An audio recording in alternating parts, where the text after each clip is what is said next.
कुलदीप इंदौरा जी के गृह निवास पर बैठे हैं और आज हमारे बीच में जोन नंबर 29 से लालचंद जी मेघवाल मिर्जेवाला ब्लॉक कांग्रेस ब्लॉक अध्यक्ष हमारे साथ है। बात करेंगे कि इस बार श्रीगंगानगर लोकसभा का चुनाव किस प्रकार का रहा और सत्ता की अगर बात करें तो क्या भारतीय जनता पार्टी एनडीए सरकार जो 400 को लेकर जो दावा कर रही थी वो उनका दावा कहीं ना कहीं सरकार बनाने के भी अब लाले पड़ चुके हैं। देखना होगा कि आगे आने वाले समय में सरकार किसकी बनती है। इससे पहले लालचंद जी मेघवाल आपका बहुत बहुत स्वागत है। धन्यवाद बीकानेर संभाग न्यूज़ का। लालचंद जी, परिणाम आ चुके हैं, परिणाम आने के बाद आपकी प्रतिक्रिया? मैं सबसे पहले तो गंगानगर लोकसभा के तमाम मतदाताओं का आभार व्यक्त करना चाहूँगा जिन्होंने बड़ा क्रांतिकारी परिवर्तन किया है, और मैं धन्यवाद देना चाहूँगा उन नेताओं का भी जिन्होंने दूसरी पार्टियां छोड़ के भी कांग्रेस का समर्थन किया है, और इंडिया गठबंधन के तमाम जो नेताओं ने यहाँ मजबूती के साथ समर्थन करके हमारे कांग्रेस के प्रत्याशी भाई कुलदीप इंदौरा जी को सांसद बनाकर दिल्ली भेजने का जो काम किया, मैं धन्यवाद आभार व्यक्त करना चाहूँगा। अच्छा, तो अपने बात करें इंदौरा जी की। इंदौरा जी लगातार अनूपगढ़ में अपना भाग्य आजमा रहे थे, किसी कारणवश से लगातार वो भाग्य में सफलता नहीं मिली है। अंत में वो जाते जाते जिला प्रमुख रहे। अब श्री गंगानगर लोकसभा से उन्हें टिकट मिली और राजयोग उनको मिला है, किस तरह से देखते हो? कुलदीप जी बेसिकली यूथ कांग्रेस में रहे हैं, एनएस में रहे हैं, राजस्थान के प्रदेश अध्यक्ष भी रहे हैं यूथ कांग्रेस के, और बहुत सारे तमाम राजनीतिक पदों पे रहे हैं। उन्होंने बड़ा अनुभव है, और अनुभव में अभी जिला प्रमुख के कार्यकाल में बड़े सराहनीय कार्य किए हैं उन्होंने। तमाम इन बातों को लेकर हम समझते हैं कि कांग्रेस के एक बड़े चेहरे के रूप में भाई कुलदीप इंदौरा जी को आज कांग्रेस के और तमाम लोकसभा क्षेत्र के मतदाताओं ने जो ओहदा दिया है, निश्चित रूप से उन तमाम जो लोगों की बातें हैं, लोगों की जन समस्या हैं, उनको उठाने का काम करेंगे, और निश्चित रूप से सकारात्मक परिणाम आने वाले दिनों में भाई कुलदीप इंदौरा जी की तरफ से हमें देखने को मिलेंगे। अच्छा, तो सर अपनी बात करें, इस बार भारत का जो मतदाता है इस बार किन मुद्दों को लेकर वोटिंग की गई है? देखिए, पिछले 10 साल से जब माननीय प्रधानमंत्री मोदी जी ने झूठ और फरेब के माध्यम से इस लोकतांत्रिक पद्धति को ख़त्म करने का काम किया, आज देख रहे हैं एक बड़ा ओहदेदार आदमी और देश का प्रधानमंत्री किस तरीके से झूठ बोल रहा है, किस तरीके से सरासर आम आदमी को मूर्ख बनाने का काम कर रहा है। जिन मुद्दों को लेकर भारतीय जनता पार्टी केंद्र में सरकार बनाने का काम किया था, एक भी मुद्दा उनका सफल नहीं हुआ है। तमाम देश के लोगों को बरखलाने का काम किया था उन्होंने। धर्म के नाम पे, जाति के नाम पे वोट आम मतदाताओं को बांटने का काम किया है, जबकि ये देश जो हमारा भारत देश है, ये तमाम सर्वधर्म का समाज का दो देश है हमारा। इसमें कांग्रेस ने पिछले लंबे समय से इस देश में, जिस देश में सुई नहीं बढ़ा रही थी, उस देश में तमाम आज बड़े बड़े सेक्टरों में, चाहे मेडिकल क्षेत्र में हो, शिक्षा क्षेत्र में हो, पूरे देश में बड़े औद्योगिक क्रांति भी ये कांग्रेस सरकार ने लाने का काम किया था। और भारतीय जनता पार्टी ने, देश के प्रधानमंत्री मोदी जी ने किस तरीके से झूठ बोलकर बगैर आम आदमी को वोट लेकर प्रधानमंत्री पद हासिल तो किया, लेकिन पद की गरिमा को किस तरीके से ठेस पहुंचाई।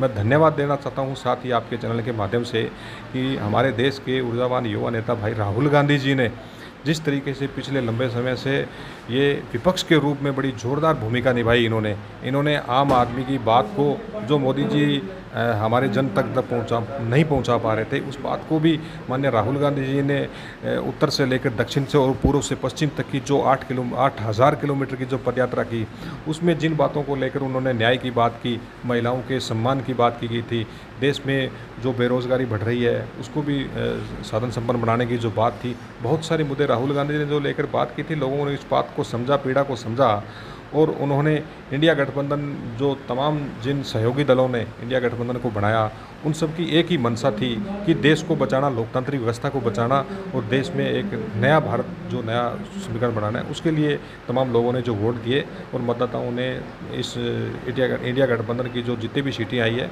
वास्तविक रूप में सराहनीय यह प्रयास था। मोदी जी जिन बातों के कह रहे थे कि हमारी 400 सीटें आएगी, तो बरगलाकर आम आदमी से झूठ बोलकर वोट लेने की मंशा थी उनकी, लेकिन जनता ने अच्छा निर्णय दिया है। हो सकता है कि ये भारतीय जनता पार्टी की सरकार दोबारा है, लेकिन वो लोकतांत्रिक व्यवस्था को बचाने का जो इंडिया गठबंधन के लोगों ने और आम मतदाताओं ने किया है, उसके लिए मैं धन्यवाद देना चाहूँगा आपको। एक और इंडिया गठबंधन की बात करें, अभी जैसे पीछे अनिल चोपड़ा की एक जयपुर ग्रामीण सीट आती है जहाँ से मात्र 1602 वोटों से चुनाव वो हार चुके हैं, यानी कि उनका भी एक बड़ा आरोप है कि दोपहर के बाद जाते जाते मतगणना को बिल्कुल ही स्लो कर देना। ये देखिए, मोदी सरकार का इस बात के लिए पिछले 2 बार जब चुनाव हुए थे, ये ईवीएम का जो जिस तरीके की बात चल रही थी, ये कोई गलत बात नहीं थी, ये बिल्कुल सही बात थी पार्टी की कि ईवीएम के जिस तरीके की चर्चाएं चल रही थी। हम कल वोटिंग के समय, मैं भी कल एजेंट था, मैं देख रहा था जो हमारे बैलेट पेपर थे, बैलेट पेपर में भी उन्होंने जो बैलेट पेपर को खोला उसमें 3 तरीके के A, B, C और 3 फॉर्म थे, तीनों को मिलान करके उन्होंने उस वोट को रिजेक्ट और अनरिजेक्ट करना था उसमें। लेकिन उन्होंने देखा था उसको खोल के कि उसमें किस तरीके से जो है एक घोषणा पत्र उसमें नहीं है। क्या आप ये मानोगे कि ये बैलेट पेपर जो कर्मचारियों के बैलेट पेपर थे, क्या उसमें जिस घोषणा पत्र जो फॉर्म देगी, क्या फॉर्म वो पूरा फॉर्म जो सबमिट नहीं करेगी? लेकिन इस तरीके के हमें देखने को मिल रहा था। लेकिन बहुत ही जहाँ कम अंतराल की जहाँ मतों से हमारे कांग्रेस के प्रत्याशी, इंडिया गठबंधन के प्रत्याशी जहाँ जीत के आंकड़े को छू रहे थे, उसमें वहाँ कहीं ना कहीं इस तरीके की बात जो सामने आई, बिल्कुल ठीक बात है। इसकी कहीं ना कहीं पुनरावृत्ति जो इसकी जांच हो या तो निश्चित रूप से हमारे जो कांग्रेस के जो गठबंधन के प्रत्याशी थे उनको लोगों ने सराहा है, लोगों ने वोट दिया है उसमें। और विशेष रूप से अनिल चोपड़ा जी भाई हमारे नौजवान थे, नौजवान को टिकट दी थी, अभी उन्होंने खूब शानदार प्रदर्शन किया, पब्लिक ने वोट भी दिया है। तो मैं आपके चैनल के माध्यम से उन जनता का भी आभार व्यक्त करना चाहूँगा और उम्मीद है नौजवानों को इस देश में आगे आने का मौका फिर मिलेगा।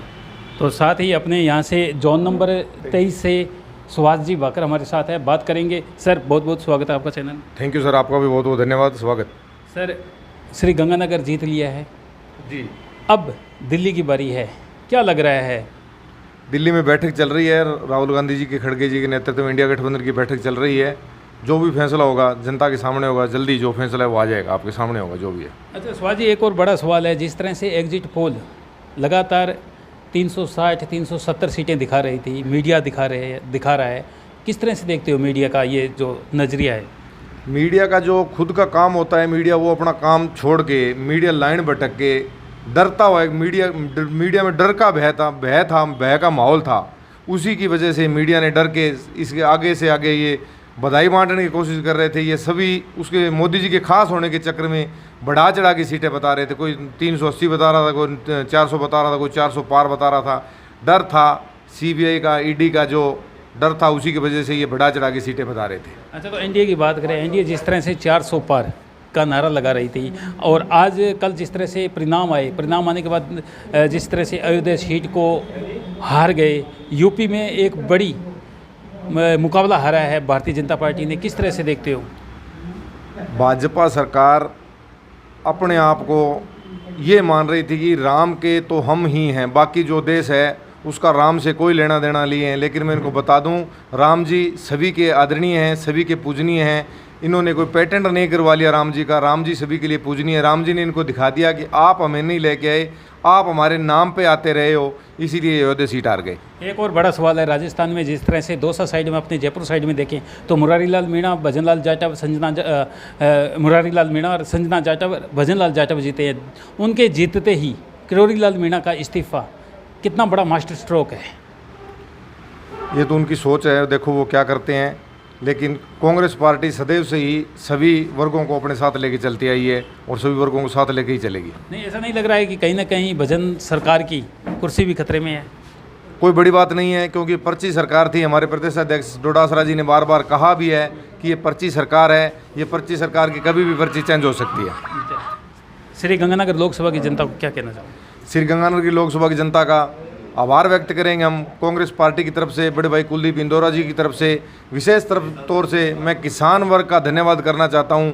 ये किसान वर्ग की बहुत बड़ी जीत है, किसान वर्ग ने जो मेहनत की है उसकी जीत है और किसान वर्ग के लिए कांग्रेस पार्टी काम भी करती आई है। और भाई कुलदीप इंदौरा जी ने कल कहा भी है कि हमारा खेती किसानी का इलाका है, सिंचाई पानी का हमारा मुद्दा है, सिंचाई पानी के लिए कांग्रेस पार्टी लड़ती आई है और आगे भी लड़ेंगी। किसान वर्ग का बहुत बहुत धन्यवाद।